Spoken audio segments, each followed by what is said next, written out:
اچھا، آج کل آپ اچانک ایک مرتبہ پھر جارحانہ روایتی انداز جو آپ کا ہے اسی طرح سے منظر عام پہ ہیں. لگتا ہے کہ وہ جو چلا کاٹا ایک جانب تو شاید اس کی قبولیت نہیں ہوئی، دوسری جانب کسی حد تک لگتا ہے کہ اس کی قبولیت ہو گئی ہے کہ آپ کم بیک کر رہے ہیں. نہیں نہیں نہیں، بس میں آج آپ کو آخری انٹرویو دے رہا ہوں. میں اچھا 30 جون کے بعد کروں گا، اچھا. 30 اگست کے بعد. 30 اگست.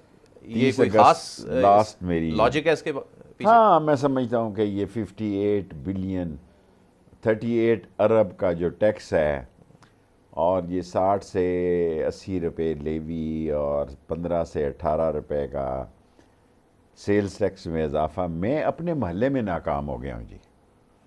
میں جس محلے میں 16-17 دفعہ وزیر بنا، وہاں میں لال حویلی میں دو سے 1 یا 2 گھنٹے بیٹھ سکتا ہوں، کیونکہ موسٹلی پرابلم ایسے ہیں جو میں نہیں سالو کر سکتا، اور لوگوں کو اندازہ نہیں ہے کہ لوگوں میں کتنی نفرت ہے. اور یہ شریف برادران اتنے چلاک ہیں کہ یہ اپنا سارا ملبہ دوسروں کے سر ڈال رہے ہیں، اور یا وہ بل نہیں دے سکتے، اوپر سے جو دکانیں خالی کراتے ہیں، مالک مکان ہیں، مکانوں کے کرائے ہیں. So people are in big trouble, اور مجھ سے وہ سالو نہیں ہو سک رہی. اور جتنی گالیاں پڑ رہی ہیں وہ یہ اپنے آپ کو بڑے پارسا سمجھتے ہیں شریف برادران، اور وہ اداروں کے امیج اور وقار پر فرق پڑ رہا ہے ان کی کارکردگی، ناقص کارکردگی کی وجہ سے. اچھا شیخ صاحب، آپ تو زیرک سیاستدان ہیں.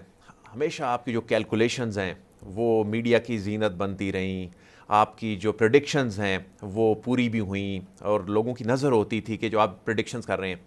لیکن جب اپنے سیاسی کریئر سے متعلق فیصلہ کرنے پہ جب آپ آئے تو آپ سمجھتے ہیں کہ آپ سے کوئی مس کیلکولیشن ہوئی کہ اتنا مشکل وقت کاٹنا پڑا، چلے کاٹنے پڑے، پھر بھی دو فریق جو ہیں ان میں سے کوئی راضی ہوتا اگر دکھائی نہیں دے رہا، تو یہ کوئی کہیں نہ کہیں مس کیلکولیشن تو ہے؟ میں آپ سے متفق ہوں، اور میں کسی آرمی چیف کو بغیر وقت لیے ملتا تھا، اور پوری رات میں جنرل مشرف کے ساتھ گزارتا تھا، اور ہر روز ہی گزارتا تھا. ہر روز ہم دونوں سگار سموکر تھے، اور وہ بلیک چرچل کا سگار، خدا ان کو جنت نصیب کرے. اب تو میں خواب میں بھی نہیں دیکھ سکتا کہ میں محبہ کا بلیک چرچل سگار پی سکتا ہوں. میرا خیال ہے وہ ایک سگار 20-1 ہزار روپے کا ہوگا. ڈبے کی بات نہیں کرتا، ڈبہ تو 2.5-3-4 لاکھ روپے کا ہوگا. تو اس نے کاسترو 100 سگار بھیجا کرتا تھا.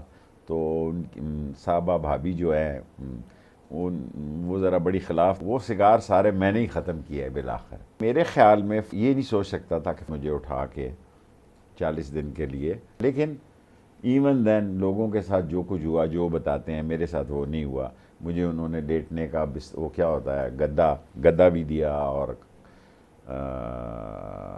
تکیے بھی، اور مسلح بھی دیا، قرآن بھی دیا، اور وقت پہ کھانا بھی دیا.